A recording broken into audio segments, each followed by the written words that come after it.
Mayor live, and he has his team here, Dr. Maria and Ted, who are hanging around telling him what to do because he needs that, because they know better. And oh my goodness, we've got a lot of stuff to start with, but there's something I don't know. I just want you to communicate with me on this, okay? Just please indulge me for a moment. This is happening all over the country.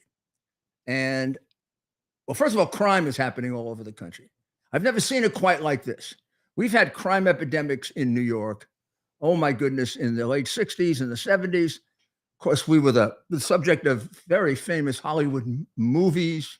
It made some people great stars. Charles Bronson, to some extent, even Clint Eastwood, although he then moved out to San Francisco, where the crime was equally bad. We can go on and on and on and on. And then, if I may say so, but I'm going to try to act as if I'm a dispassionate, objective journalist. A mayor came along who they said couldn't do it. Everyone said he couldn't do it. He was just, he followed two books that said New York cannot be governed.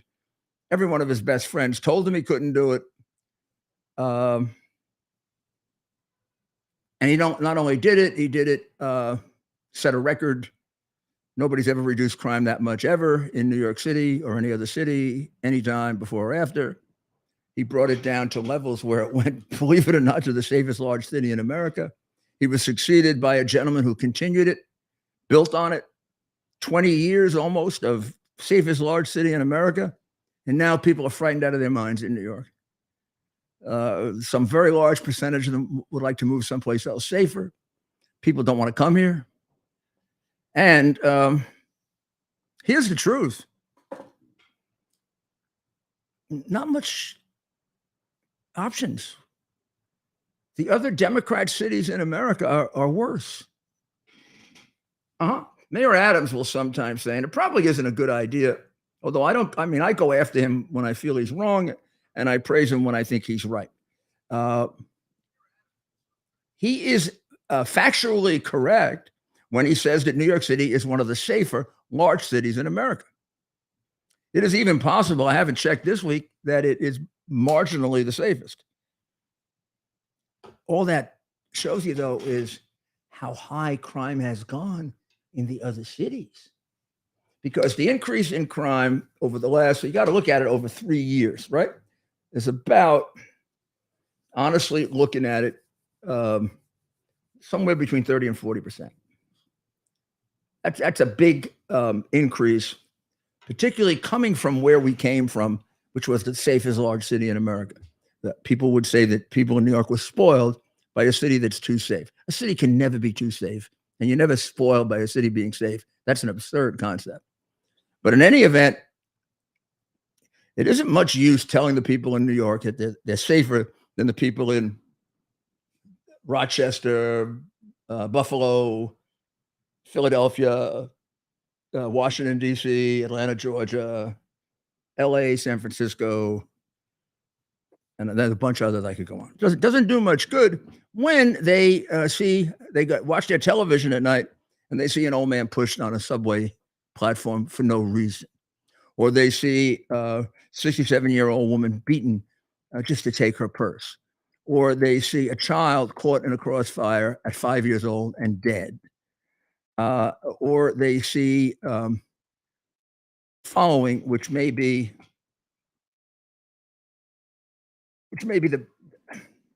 this is all a legacy, by the way, of 2020. It's all a legacy of the riots that were permitted, justified, and allowed by Joe Biden and the Democrats, and even financed by Soros and his crooked DAs who let all the rioters out free. Those were as close to politically encouraged, inspired, and financed riots we've ever had. If a January 6th was one day of whatever they want to call it, this was 100 days of it.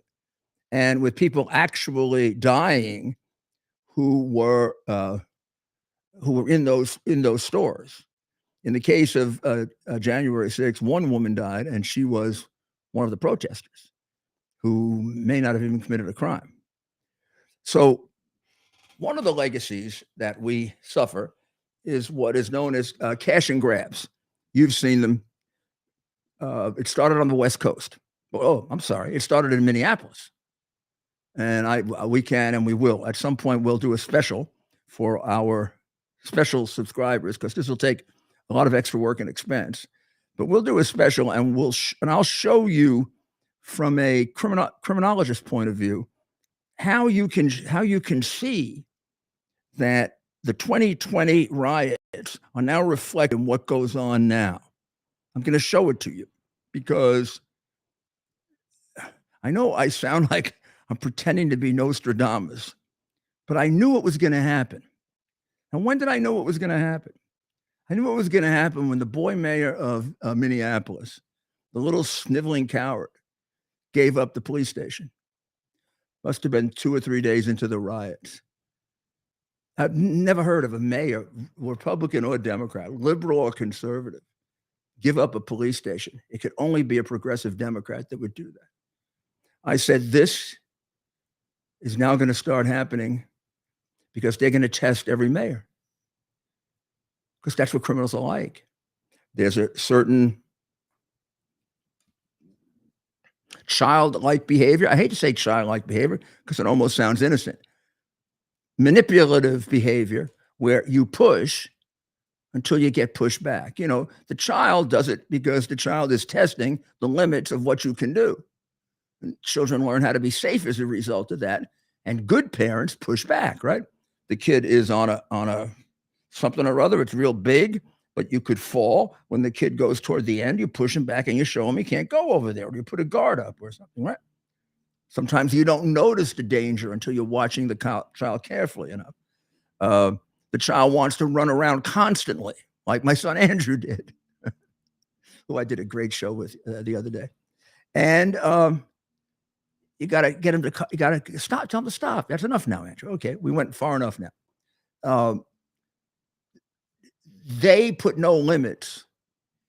And the rioters pushed and pushed and pushed. First, they took over a police station.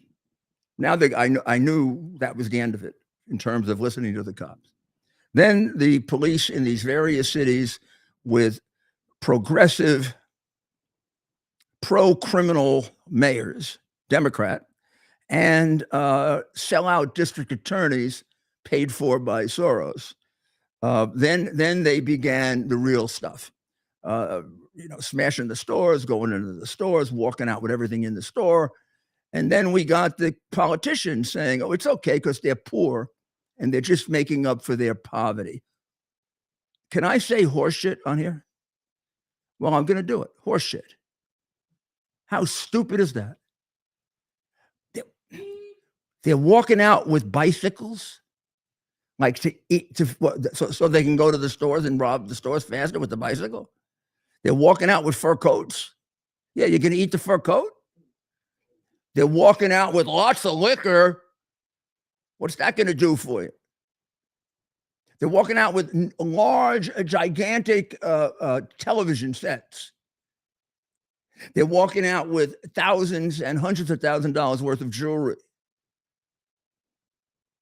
And all these people were actually getting welfare payments at the time that paid them more than working.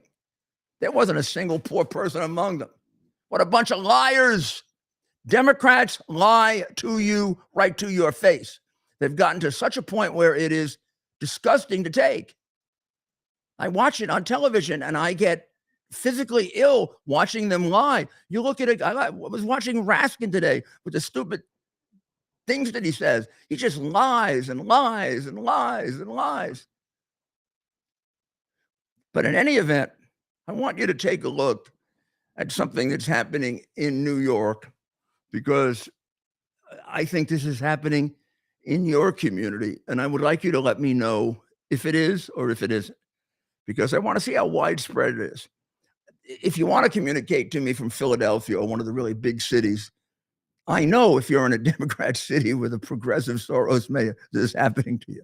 You don't have to tell me, but I would still love to hear from you. But I'd like to know in some cities, maybe you have a city with a Republican mayor, or maybe you have a city with a good mayor. or a good police commissioner. Of course, you can give us a call. Let me know if this happens in your city. We'll give why don't you give out the number right now, Ted? You can give us a call at 646-573-5177. That's 646-573-5177. Someday we're going to get an 800 number when we get really important. What do you think, Ted? I guess you're right. We have a 646 number. I'm not even sure where Yeah, I know. You're not sure. That's a special number. We got to get a special. It's not 1-800 or what's the other one? 1-888 was the other one. Should have been my, something? Should have been my birthday present. They should have gotten me an 800 number for my birthday. What's 1646? There we go. There you go. That's the number. All right. Okay. Now, let's see what's going on in New York, Ted. Let's show them the headline from the New York Post, the only newspaper that printed the hard drive on time. Let's see if we can show them this headline because it says everything. Their headlines, by the way. I mean, I have my issues with them. Shops go cash free to deter brazen thefts. So, in other words, they're going to take only credit cards, right? They're afraid to take cash. Now, why did that happen? Because this young woman here, Jessica Spaulding, is the owner. Why don't we focus in on Jessica? Very nice lady. Jessica owns the Harlem Chocolate Factory. And I'm going to tell you, the Harlem Chocolate Factory is one of better chocolate places, not just in Harlem, but in New York. And when there was a lot of crime in Harlem, and that would be pre-Giuliani, when the African-American crooks ran it, political crooks ran it, who took bribes and put their incompetent people in jobs they shouldn't be in, but did nothing for Harlem. 30 years of rot. There was no Harlem Chocolate Factory, or there was no big box store. Well, Jessica, was the victim of a burglary. And in the burglary, they took everything she had. They took all her cash. They took all her jewelry. They took everything that everybody else had. The thing that bothered her the most, I think so they even took her favorite banana truffles that she had made special for that certain time of year, which was adding insult to injury, that they took the chocolate truffles or the banana truffles. And the shop was wasted. Well, Jessica looked in the mirror and said, never again. You only get to rob me once. So now you'd say, well, maybe she went and got a shotgun or whatever. Here's what she did. She locked everything up. And she went cashless to buy a chocolate truffle in her store now, or to buy a bagel, or to buy a blueberry muffin, my favorite. You have to use a credit card, even if it's a 40 cents purchase. Or now what you're looking at is a typical New York City grocery store, pharmacy, toy store. Notice it's behind bars. Mm-hmm. The criminals are not behind bars. They're anywhere from 7 to 10,000 of them are out on the street that would surely be in prison if I were mayor, if Bloomberg were mayor, or if we had a non-progressive, pro-criminal, or I should really say insanely pro-criminal administration. But instead of putting the criminals behind bars, we have to put the food behind bars. We have to put the deodorant behind bars. We have to put $1.50 item behind bars. Takes forever to shop. Cuts down on their profits. How many people get forced to online shopping then. And what is that going to do for the neighborhood store, already kind of beaten by the big box stores? And we need small business in America. It's the heart and soul of our economy. In some ways, it's the heart and soul of America. It's part of the very, very intense fabric that makes up a culture, which includes, mundane things like how you buy your food and what you like to eat and what your favorite dishes are, what your favorite stores are, what's your favorite hair salon, or what's your favorite barbershop. And then it also includes things like what do you do for a living? How do you enjoy it? How do you help people? How do you recreate? Who are your best friends? All these things. That's what creates life, right? It's being taken away from us. Where it's being taken away from us. We are undergoing a certain form of what was called a cultural revolution. They are destroying American culture in capital letters and in small letters. When you look at an America with that picture I showed you, first time I saw something like that was in Colombia or Brazil. I don't remember. I went into one of the most crime-ridden parts of the city with the president of the country. And I was there. He had hired me to reduce crime. And I saw it locked up, and I talked to the owner, and he explained to me how they've been doing this for years and years and how much it hurts business. And I promised him that we were going to reduce crime. And, they looked at me like, well, we reduced crime by 55% in 8 months. 55% in 8 months. I could do it in New York right now. It is not rocket science.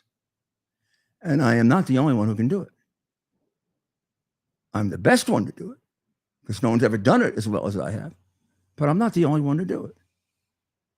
It's a matter of policy choices. And but it goes beyond just these thefts. I think we put up for a moment a picture, this is a very, very sad, tragic situation. This happened in North Carolina, not New York City. North Carolina. I think of North Carolina as being a New Yorker. I think of North Carolina as a really safe place. Don't you, Ted? I do. Wouldn't you, Maria? Dr. Maria? I do. North Carolina, Charlotte. it's like New Hampshire. One of the fastest well, growing nothing's cities.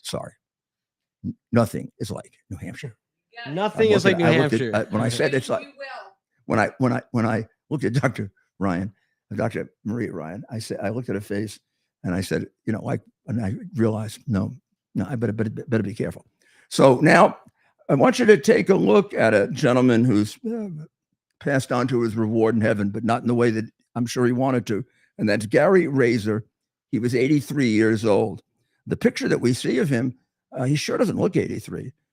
And maybe that was a younger picture. Maybe that was, there's Gary, down at the bottom of the screen there.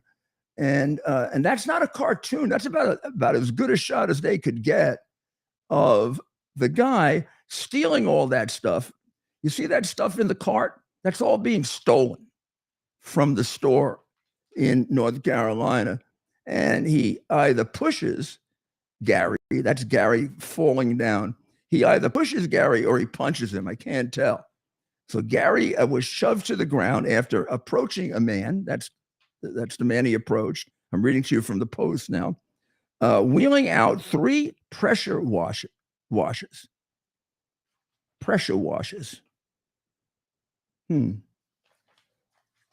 So from the Hillsborough, North Carolina store, he died somewhat later due to injuries based on what was done to him that night. And Jeff, his son, is now leading a nationwide effort to try to stop this. By the way, all he asked for was proof of purchase. When the guy was wheeling out, can you show me your receipt? How many times have you been asked that? Did you ever kill anybody as a result of it? the worth of the items, $837. Now, in some places, under the crooked, dishonest, disgusting, horrible Soros DAs like Bragg in New York, and the guy who got removed in San Francisco, and the one still in Los Angeles. If it's less than $1,000, it's a misdemeanor and you go free. You know, in New York, we got people with about 40 or 50 less than $1,000 thefts, and they don't aggregate them. And the New York State Legislature refuses to do that because they think these people, and then you get this bullshit when they debate and they say things like, "Well, people have to eat." I don't know what's the guy. The guy's going to eat the washes. This is for eating. I mean, this is for eating. Or do they think they're kidding? They must think we're stupid, huh? You know, some of us are stupid because we vote Democrat, right? Now, when you see this, right, then I explain to you this is what happens only really in Democrat cities. There may be an exception or two here, but this is part of Democrat policy. Why would you vote Democrat unless you're like a sadist and you like to have problems and trouble? So New York State had a chance. New York State had a chance to change all of this. The governor made a half. I mean, the governor's more interested in getting her money for the stadium, frankly, than she is because her husband has an interest in the concessions for the Buffalo Bills Stadium, which for some reason in New York, which is immune to Democrat corruption, meaning you can do it. Doesn't matter. So she made like a half effort, got nowhere. So the legislature actually pushed it a little further. The legislature now wants to, so 2 or 3 years after you're out of jail, you can wipe out your criminal records. So I can hire somebody that murdered 3 kids and not know it. That'd be good, right? Where is that? It's in the state of the socialist communist state of New York. It hasn't passed yet. It's about to pass. What do you think Hochul Pochul does? Think she vetoes it? Think she's got the guts to veto it? I don't know. She tried very hard to get changes in the bail law. They made it worse. What's the other one they did? Oh, well, our mayor, who I don't know, he's got some kind of illness where he says he's going to do things and then he doesn't. The mayor now is allowing Rikers Island, which is our jail, to not give out the fact or the names of the people that die there. I think that's the way they ran jails during the French Revolution. Can you imagine if a Republican did that? Ran a secret jail. Now we have the FBI as the state police, the Justice Department as the state prosecutor, like they had in Weimar and Germany, after Weimar, Germany. I am the state prosecutor. You will be prosecuted because are you a Republican or a Democrat? I'm a Republican. Go to jail. I didn't do anything. People find something. That's the way it works. So let me just give you a little bit of facts because facts are good. In New York, 327 people accounted for 30% of the 22,000 shoplifting arrests in 2022 so far. That's to dispel the notion these people are poor. Just 327 people did 30% of the thefts. It means they're racking it up. They go 4, 5, 6 days without getting arrested. Let me tell you how it works on the street. They could do 4, 5, 6, 7, 8, 9. They do 12 of these. They come away with about $10,000 worth of crap. They sell it immediately to a fence. Maybe you discount it by 30%. They make $1,000 a day. Not bad when they're getting welfare more than you get for working. They add that to the welfare money.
We need to return to civilization. We need to return to basic norms of civilization because we are not a civilized country any longer, and everybody knows it. Everybody knows it. The whole world knows that America is not a civilized country. Also, after last week's latest fall of the president, after he finished his speech in front of our young Air Force cadets about to go off on a mission to protect us, and this decrepit old man falls and then claims he tripped over a sandbag. Now, okay, if this was the first time he fell, I mean, he's fallen all the time. How many times do you think he falls in the White House and we don't know about it? Every once in a while, you see him with scars and bruises, and he tells you lies. I mean, the guy's out of it. He's got dementia. He's got a serious case of dementia. It's being covered up because the people around him hate America. You would not keep this man as president of the United States if you had the slightest respect for your fellow citizens, for the law, and you had the slightest caring for the United States of America. I can't imagine being in the White House with any of the presidents that I knew. And I've been in the White House with every president since Gerald Ford, except Carter. I was never in the White House when Carter was there. And Democrat or Republican, if I saw him act the way Biden acts and I were a cabinet member, I would institute a proceeding under the Amendment 25. I also don't understand how our Republicans keep their mouths shut about it. And I also don't understand particularly how they keep their mouths shut about all the money he got from China and all the favors he's doing China, and demand that he explain it. Demand that he stop keeping his mouth shut like a mafia criminal, and explain to us what that $31 million from China was for. Explain to us why he gave up the air base. Explain to us why he doesn't hold China accountable for COVID. Explain to us why, when there was a surveillance balloon taking pictures of our sensitive facilities, he had our military escort them around the United States. This isn't a joke. It isn't politics. Every single day, the Republicans as a group should stand up and demand it on the floor of the Senate. They should demand that the president explain to the American people what appears to be treason. We're not accusing you of treason. What we're saying is that your failure to explain this looks like you're committing treason. It sure does. It sure does. Well, now we have a few more details on the letter, the document, the FBI document. So I have spent a great deal of time, going through my mind and trying to figure out what this document is. And I'm down to 3 explanations, none of which I'm going to give you. I don't think it's right. I don't think it's right for me to speculate. It might very well be a document that comes from a hard drive or computer I didn't have. So you should understand, so that, because they lie about this so much, just what was involved here. A lot of my knowledge of Joe Biden does not come from the hard drive. I began investigating Joe Biden's bribery in late 2017, when I was informed by a group of Ukrainians of something that the Justice Department turned down. For a year, they had been trying to see the Attorney General and explain to him that Joe Biden was involved. Not just Joe Biden, but that Joe Biden, Hillary Clinton, including the $1.1 million payment for the Steele dossier. They wanted to explain to a number of things, but 2 main things. One, that the collusion that was occurring in Russia was false. that the information about that collusion was developed in Ukraine. The people who did it never went to Russia, right? And that, in fact, in an act of supreme hypocrisy, the Democrats developed their own collusion with the Ukrainians to develop a false plot that Trump was in collusion with the Russians. It was as general as that. Later on, Steele dossier, all that came out, but that was the general thrust of it. One, two, that Joe Biden was involved in a major bribery scheme on behalf of a crooked member of the former pro-Russian government, and that his son was involved in it, and that he virtually had confessed to it. That was the second part of what they told me on this very, very cold December day. I asked them, how could that be? Because I knew Joe Biden for 30 years, and I was not at this point any longer an admirer of his. There was a time in which I first met him. I thought he was a dopey, nice guy.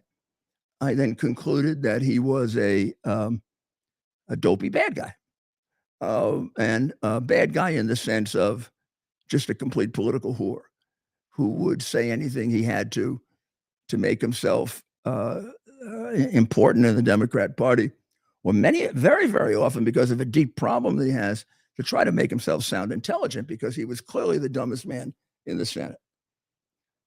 But I never thought he was a crook. In a million years, I bought the Amtrak Joe bull. And when they said he was involved in a bribery scheme, I said, oh, come on.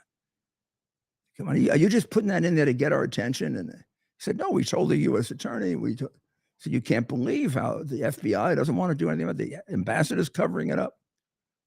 That this man has more protection than anyone.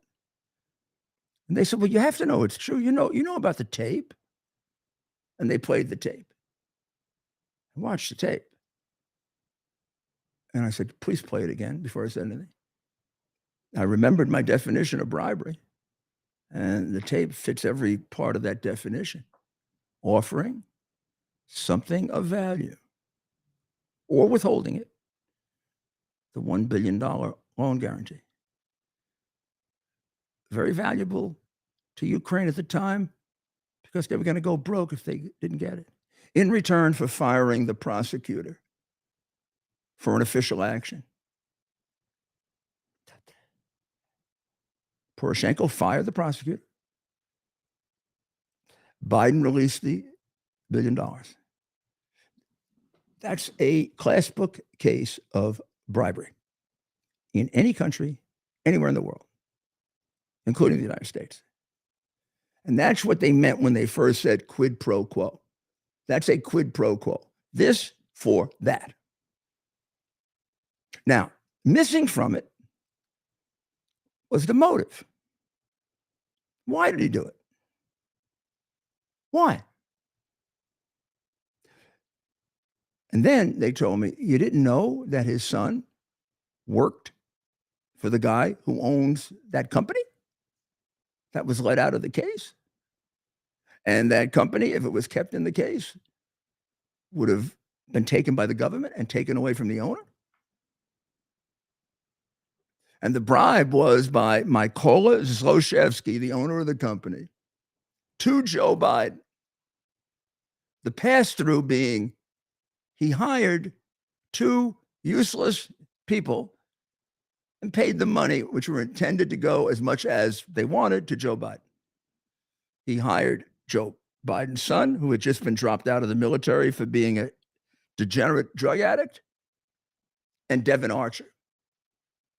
And he didn't pay him $50,000 a month. Sorry, there's nothing about this. Democrat said it's true. Paid him $83,000 a month, which is almost $2 million a year, for nothing of discernible value at all, other than having Joe ready to fix the case when necessary. And without going into great detail, but I will eventually, and have on my podcast years ago, before all these guys ever caught up to anything. And when Joe had to come in, he did. He bribed the president of Ukraine. President of Ukraine dropped the case and made $100 million. And Joe made the $8 million on record. And according to the chief accountant of Burisma, who the FBI never interviewed, he made additional amounts of money that were sitting in an offshore bank account that she was willing to give up to the FBI. But of course, like everyone else you've heard about, the FBI didn't interview her.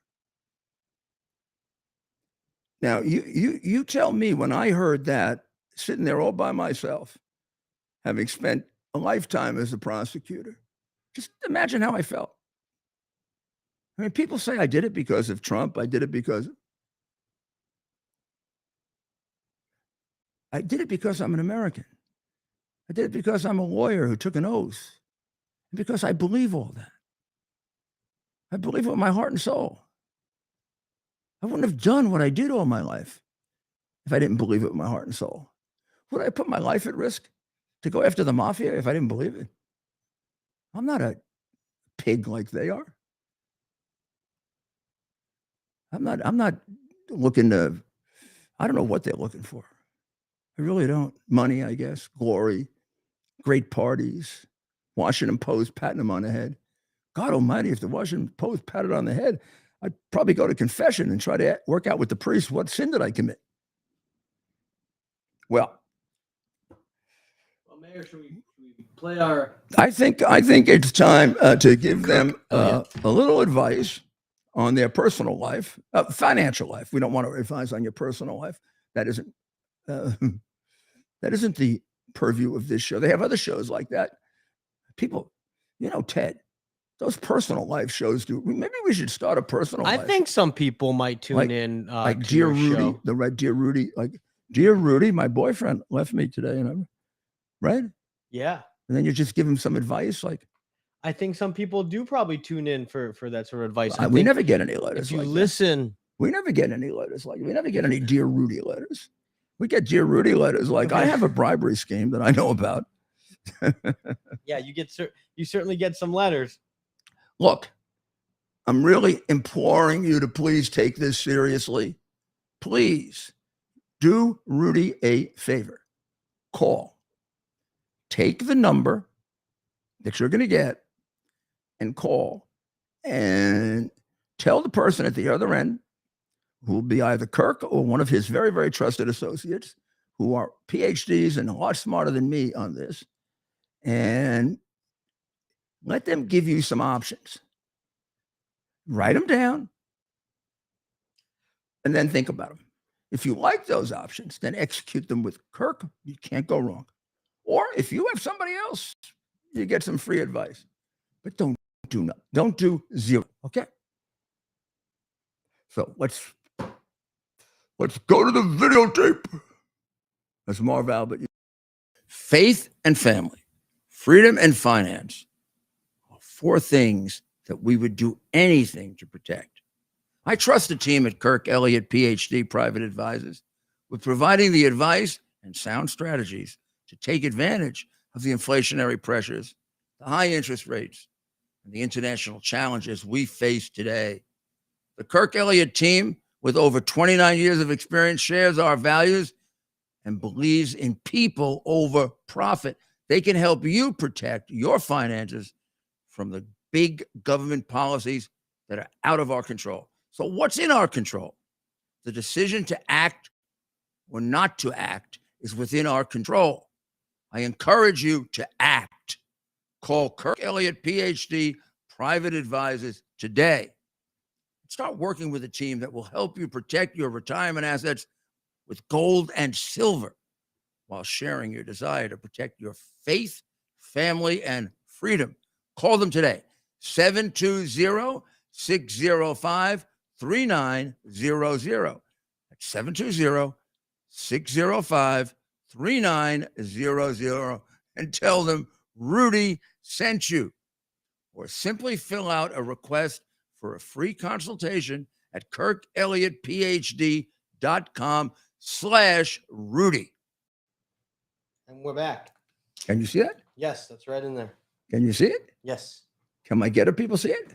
They can, yeah, perfect. Yes, See, yes. you kicked the living daylights out of them.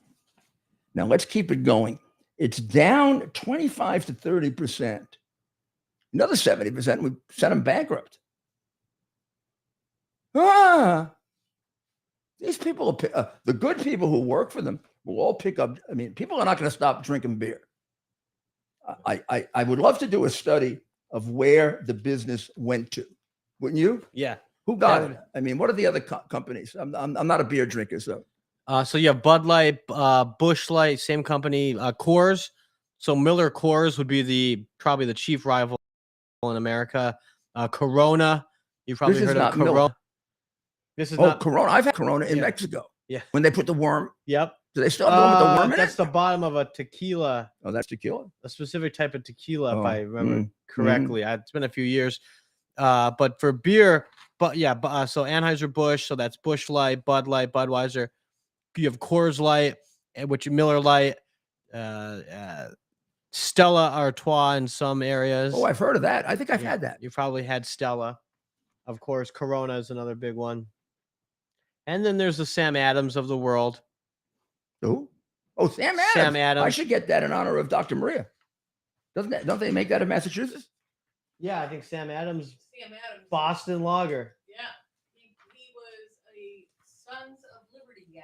Oh, now Dr. Maria is a history expert. She's probably sitting over there reading history right now. We got some calls and get the headphones out. Good. And I also want them to see, I happen to love cartoons. So we're going to have a little cartoon now that we got our a document camera. We're going to show you more things so that we can prove things. That's really why I got it. But we can also put some nice cartoons up. We can put some cartoons up and have some fun. How many of you read Peanuts? I used to. I mean, would you? You know where you can get Peanuts? I mean, Peanuts, the cartoon. You can get it in the new Epoch Times, which I highly recommend. Recommend the whole operation of the Epoch Times, but I recommend the.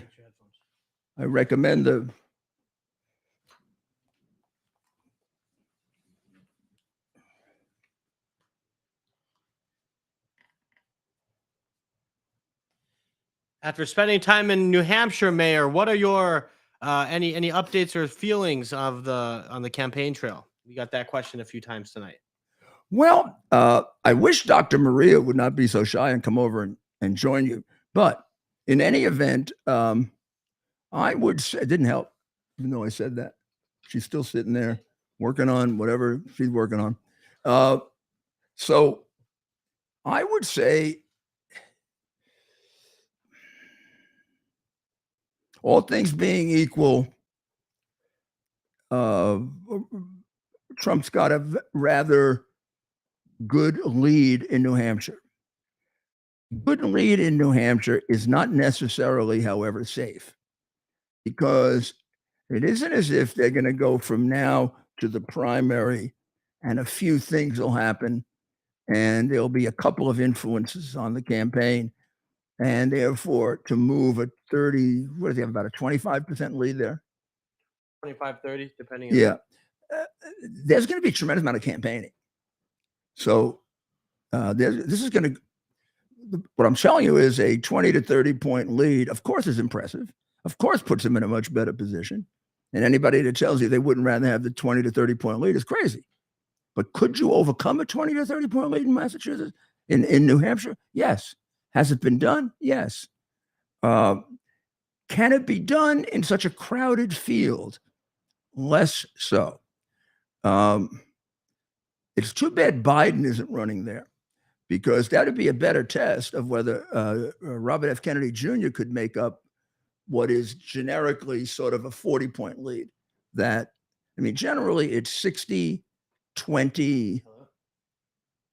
I think that's right. It's 60, 28 and 0, or 60, 28,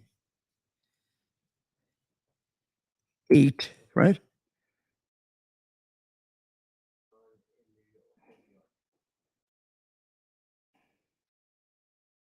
I guess.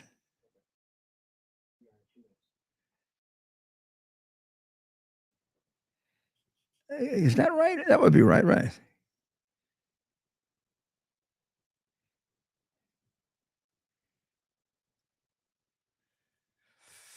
So it's a 60-28 distribution almost everywhere. There are a couple of places where Kennedy dips below 20 and a couple of places where Kennedy goes above 20. Williamson never gets above 8. And Biden doesn't do much better than 59 to 61, 62. So it's a solid 40-point lead. Let's assume that Biden has that in New Hampshire, should Biden be running. But here's why Biden isn't running. He's never won New Hampshire. He's been trounced in New Hampshire every time he's ever run there. If I'm not mistaken, he may have come in 5th or 6th in the primary in 2016. And had to drop out. I mean, New Hampshire knocked him out of the campaign. New Hampshire has got a pretty good sense of crooked people. And, it also may be that New Hampshireans who have great memories, and this is why I really like you in this, Dr. Marie, not being fair to our fans. I think they may remember that he got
like Kinnick said, my family was the first. My family was very poor. My family was coal miners back, since we can remember, 3 generations, 4 generations, whatever. Nobody ever went to college in my family. I was the first one to go to college. I had to work in the mines myself. He gives the same speech. My family was very poor. We've been coal miners for 3 generations or 4 generations. Nobody's ever gone to college. I had to coal myself. The truth is that nobody in his family had ever worked in a coal mine. He had one distant relative who was an accountant for a coal mining company. It was totally untrue. And he just told it, along with, and this is where you get him, because he's got a complex. Because I'm going to tell you what the complex is. You know it. He's always been, since he was a kid, the dumbest guy in school. Because his friend who introduced me said he's the dumbest guy I ever met. He was the dumbest guy in the law school class. So he's constantly trying to impress people with his intelligence. So there he is in New Hampshire saying, I have 5 degrees, or I went to 5 colleges, or I have 5 degrees. I think he said I had 5 degrees. I was first in some class. I was in the top 10% of my class. He either said he was first or in the top 10% of his law school class, college class. Turns out that he was way near the bottom of his class in college, just about graduated. First year of law school, almost got thrown out, was put on probation, academic probation, because he's so damn stupid. And he was like 4th from last in his class, and they went and got the records. And then he was confronted with it in New Hampshire, and he just completely decomposed, lost his temper, acted like the child liar that he is. And he had to drop out. And Sam Donaldson, who was the premier nasty reporter of the day, but mostly to Republicans, basically said, this guy's finished. He's got no future in politics. God, please, you should have made that right. Who knows, all those people in Afghanistan that got killed and all the people in Ukraine that got killed might be alive today if you were right. Somehow they resurrected the liar after 20 or 30 years of doing nothing but collecting money.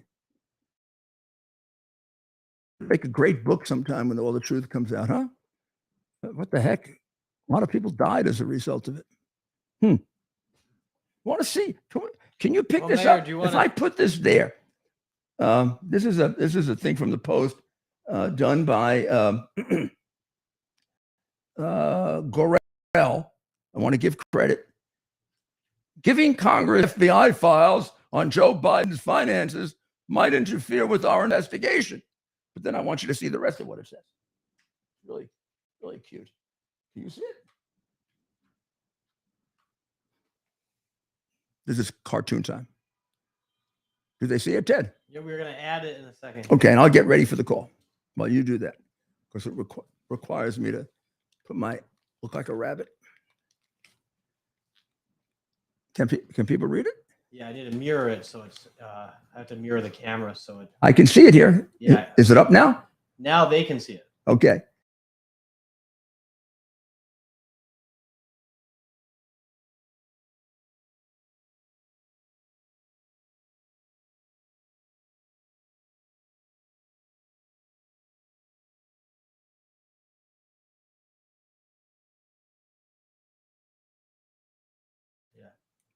I like that. I like cartoons like that.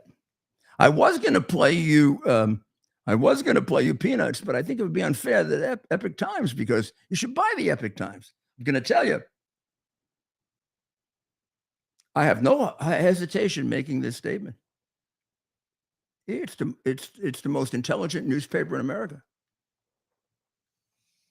Well, I get it online every day, and online it's enormously informative and terrific. But there's something really fun. Scoot it a little bit over so you can get the full caption in the TV. Scoot it over. Which way, Ted? Yep, a little bit that way. Yep, see, so you can read it all. There it is. All right. You see that one? Yeah. There we go. That's the criminal Christopher Wray. Wonder what it's going to be like when Christopher Wray is in the federal penitentiary, Right. where he belongs, for ruining the FBI and obstructing justice and really participating in something close to treason in trying to unseat a duly elected president based on false and fictitious documents and stories.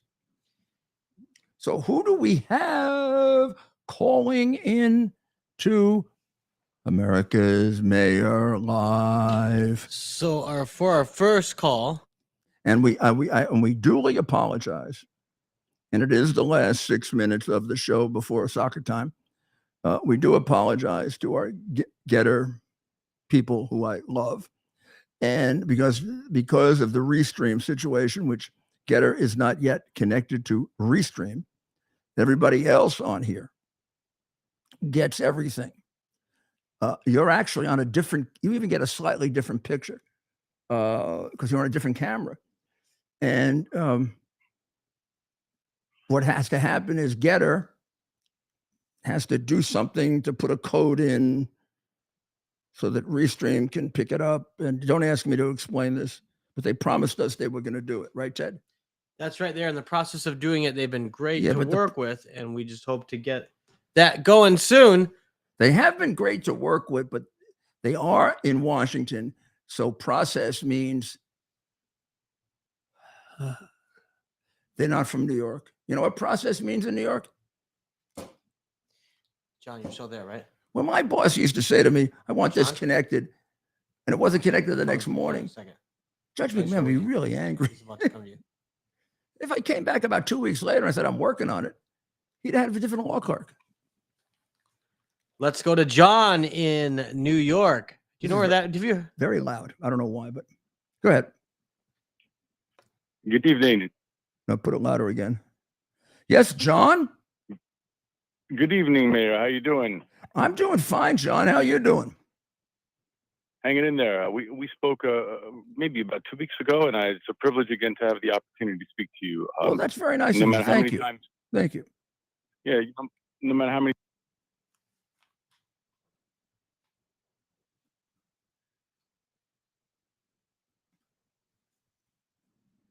A privilege to have the I'm not here. I don't hear throughout his this whole pandemic. Listening to you on your Common Sense podcast really has been really a privilege for me, and you've imparted so much information. Really, you make men out of boys. Really, I mean, I'm 45, but I can say in the last year and a half, I have really transformed how I look at things and I view things. And you've been more than vindicated in my mind prior to the Durham report. Just to throw that out there. Well, isn't that nice? Thank you. Thank you very much for saying that, John.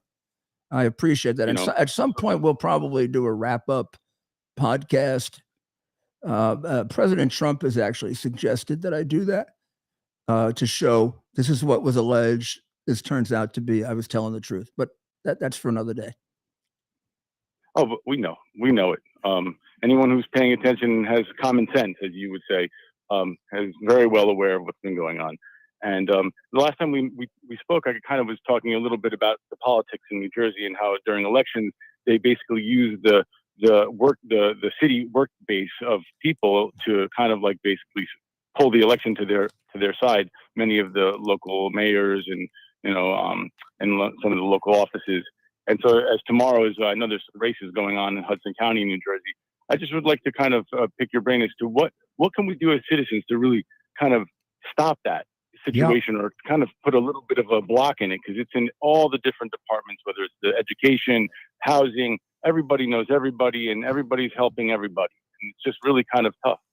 Well, this is a particular problem for New Jersey, but it's true throughout any place that has Democrat machine politics. Inherent in the machine is using the city workers as political workers, and their jobs are contingent on it. So how do you stop it? You pass a law like the federal government has that doesn't allow city workers to participate in politics. You make it a felony, and if you see one doing it, you arrest them and put them in jail. It'll stop it right away. Now, to do that, you need a Republican governor and a Republican legislature who has the guts to do it, because the Republicans aren't doing it. Now, in New Jersey, I mean, let me remind you that the guy who wants to be president, Christie, had the opportunity to do that and didn't. Ask yourself why he didn't. And before Christie does, I mean, you want to call somebody sanctimonious. There's a sanctimonious guy. I mean, he did very little to straighten out the corruption in New Jersey, and knew it from having been U.S. attorney. Unlike what I did in New York, which is to pass laws based on my experience as U.S. attorney to get the mafia out of the Fulton Fish Market, to get them out of private sanitation and things like that. But he should have passed a law that made it illegal. He'd have saved himself Bridgegate if he did that. But maybe that gives you an inkling that in New Jersey, some of the Republicans copy what the Democrats do. So that's the thing. Yeah. Next time you have an election for governor, see if you can get an honest candidate who would pass a law that says you work for the city, you work for the state, no politics, pal. That'd change it right away. And it would also tell you. It'll also tell you whether it'll also tell you whether your candidate is part of the machine or not. Because in New Jersey, you got to worry about it on both sides. Republican. I mean, there's more corruption on the Democrat side, but if you look at the last 30 years, how many mayors have gone to jail in New Jersey? Look at their political affiliation. The vast majority are going to be Democrats, but you got a representative number of Republicans too. Yes, they play both sides. Yep. I just want to acknowledge you for giving some time to my questions, and just to let you know, I happen to be from the Santini family. If you ever heard the Seven Santini Brothers Moving Company, yes, long time. So can I ask you a question? Are you still in business? Well, I'll tell you, the family years ago, they sold the name, and it kind of shifted to different. A company bought over the name and like the warehouses. Many of my family members stayed in the moving industry. I think I was the last extra on the field until they told me I had to mandate that. So, because I wonder how you must be pretty busy now. Moving. That's what I was thinking. The moving business. I mean, I'm good friends with Big John Movers in New York. You know them, I'm sure. Okay. And Big John is so busy, I can hardly get him on a phone anymore. And the poor guy, I mean, it's hard to get workers because, everybody's making more money on welfare. Right? He's overwhelmed with people leaving New York, and people are leaving New Jersey at roughly the same rate as New York. I know. And there's many moving companies, and they're busy, and listen, you guys got my number. Anytime you need a mover, I got a lot of dollies and a lot of boxes. And a lot of okay, we'll call you. You let me know. I'm good at lifting things up and putting them down, sir. We may need it because it might be hard to get a mover, and they may throw us out of here. I don't know when they're gonna. They threw me out of the bar. I don't mean the bar like where you can have a drink. I mean the bar where I spent my life. Yeah, I know. And I'm sorry. that hurts me more than anything. They're lost. But that hurts me more than anything. But thank you, John. We'll move on. Thank you very much, Scott. A very interesting conversation. You got it, guys. Thanks, John. Keep calling. We really enjoyed talking to you. Call again next week, John. Yeah, we really enjoyed talking to you. Thank you. Hello. Real human being. Well, we have Sally in Brooklyn, Mayor. Sally in Brooklyn. Hello, Sally. Hey, Mayor G. How you doing? I'm doing great. You sound happy. I am happy. I'm happy to talk to you because I really enjoyed your leadership back in the day. Well, thank you. And I'm very yes. Law and order is very important to me. And as it should be. President Trump, I'm sorry? As it should be. As it should be, yes. Mm-hmm. And President Trump taught me how important it was because sometimes you just aren't aware how important things are. And the people sort of guide you.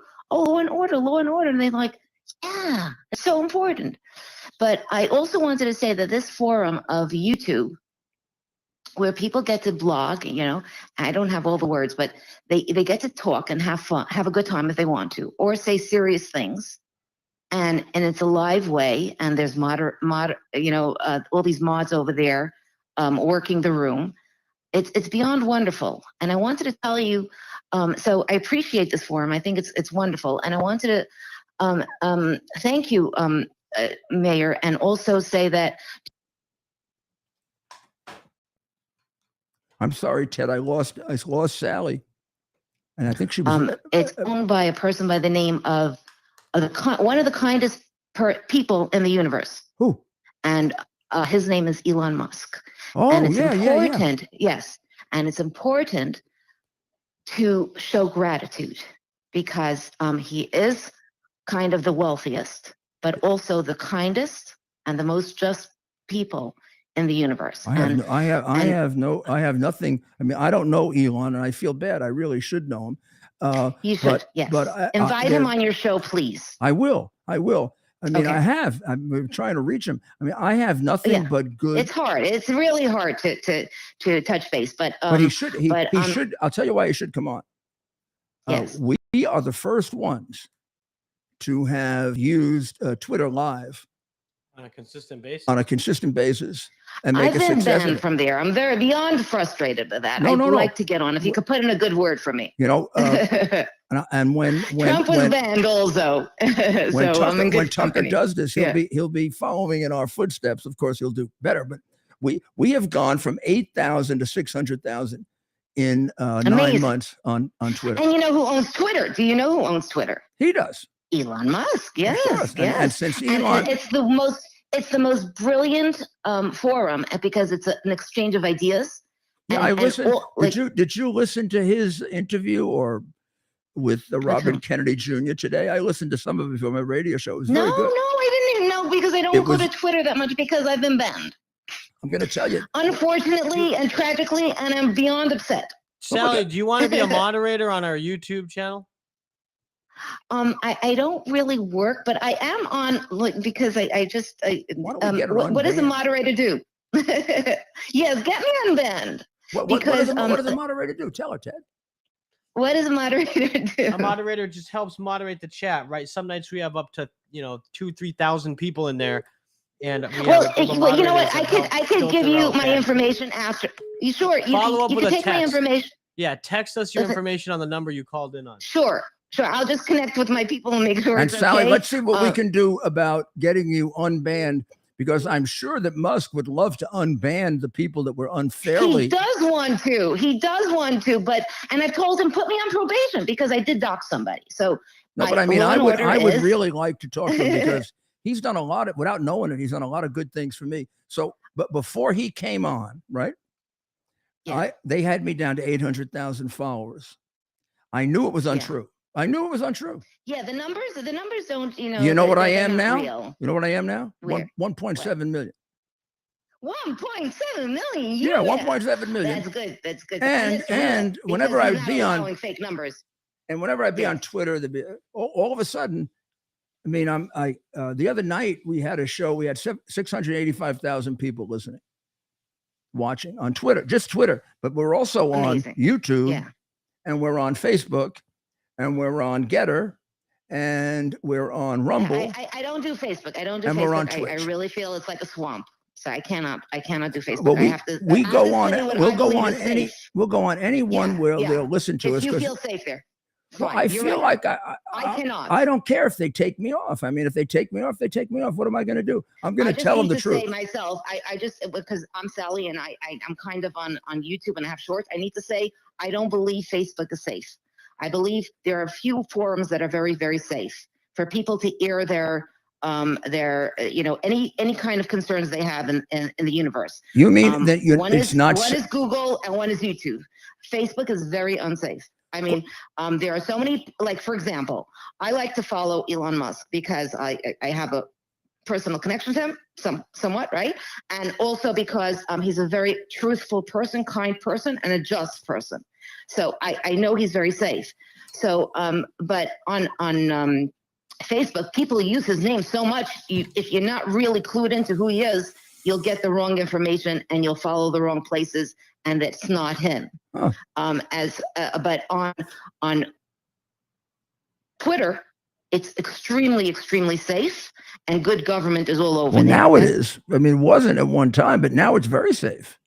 Thanks for that. It's very, very safe. And I tell you, our experience since we started in October with nobody, and now we've got, gigantic audience, and it grows every day, every week. And we're very happy with Twitter.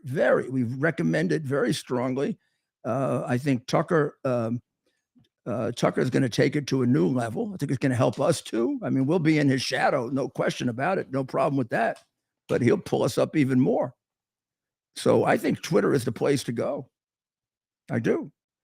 And I was surprised. I was surprised when they did the DeSantis announcement that they did it on Spaces, where there's a limit on the number of people.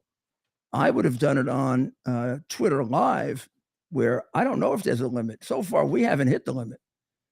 So, I mean, we hit 600, 700,000 and nothing happened. It didn't crack. We're hoping to pretty soon hit 1 million. So I'd like to test the outer limit of Twitter Live, which is what we're on, and the one that gets the most people. Now, the others do very well too, but none of them do as well as Twitter Live. And the others, we do have a little bit of concern with a few of them, I won't say which ones, that we're not getting a fair deal. Not so much in the numbers, but in where they place the show and the promotion of it. And, because it's hard to believe that the numbers on Twitter are so much higher than the others. But we'll see. We're working our way through it, and we're doing so well, we shouldn't complain. My major objective is so that we have a voice and that it be really, really vital and big by the time we get to the 2024 election, which is why I would ask you, if you would, please go to my website, RudyGiulianiCS.com. RudyGiulianiCS.com. Hit subscribe. It is for free. You will have access to all of my podcasts. You'll find my podcast particularly interesting because everything you're hearing about now, the vast majority of it, I told you about 3 years ago in my podcast, including the Biden bribes, where you will see the documents, some of which you're going to probably get to see again very soon. Number two, go to Twitter and hit subscribe there. And we are going to use that for special briefings, for more intense discussions, for behind the scenes activity.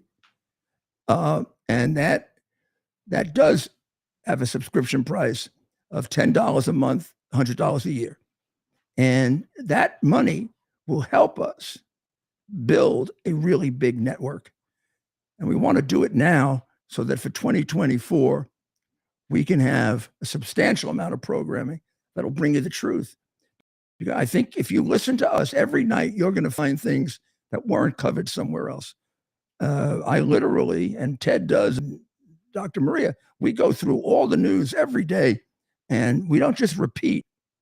We look for the things that haven't been mentioned, that are hidden somewhere. We look for the things that haven't been emphasized, that you need to know, that are being hidden from you. Because the censorship that began with the censorship of the hard drive has continued unabated since then. I mean, no one other than Robert Kennedy Jr. said this the other day, a Democrat. It's not, you are being deprived of critical information, and they're going to try to do the same thing again that they did last time. And if we can have a big audience that reaches a large number of the American people, and then you can reach the rest by word of mouth, and not just us, but people like, Dan Bongino and people who tell you the truth, the people they throw off Fox, for example. We can avoid what happened last time. We can combat it. We can get an honest election. So that's why I implore you to go on Rudy Giuliani, CS.com. Hit subscribe. Also, if you have the time, there's the place to give me some messages. Tell me what you want me to know. Tell me what you'd like to know.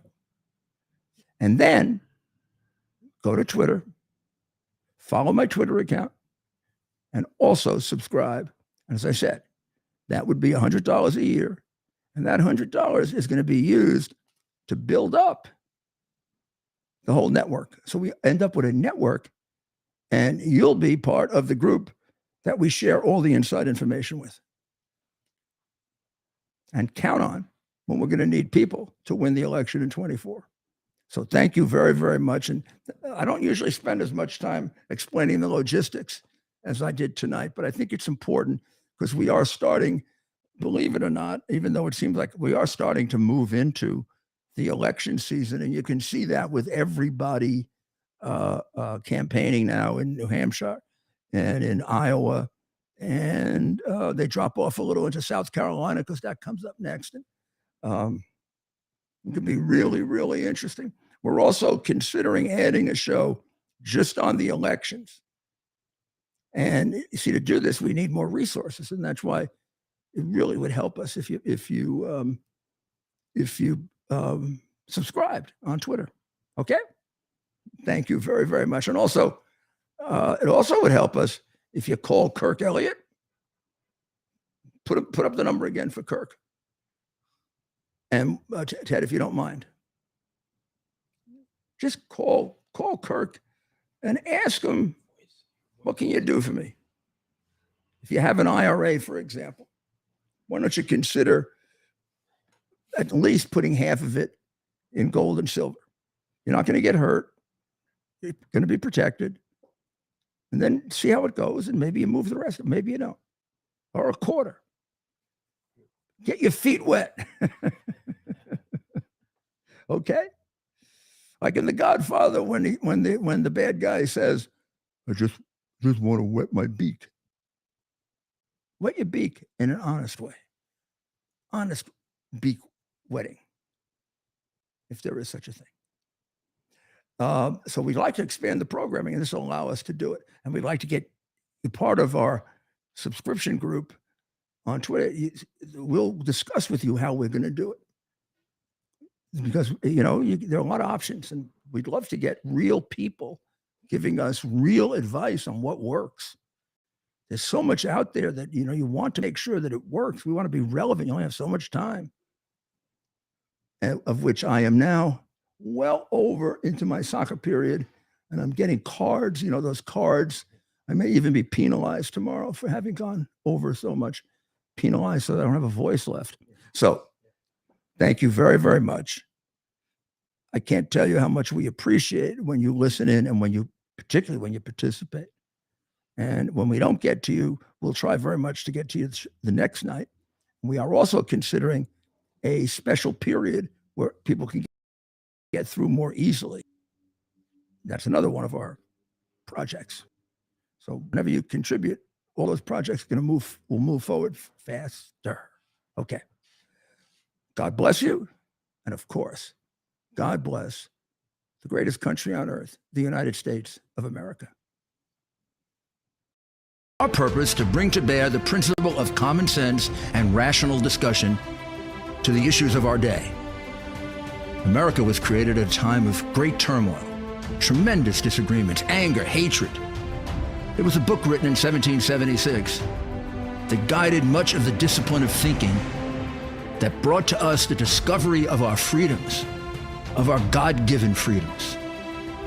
It was Thomas Paine's Common Sense, written in 1776, one of the first American bestsellers, in which Thomas Paine explained, by rational principles, the reason why these small colonies felt the necessity to separate from the Kingdom of Great Britain and the King of England.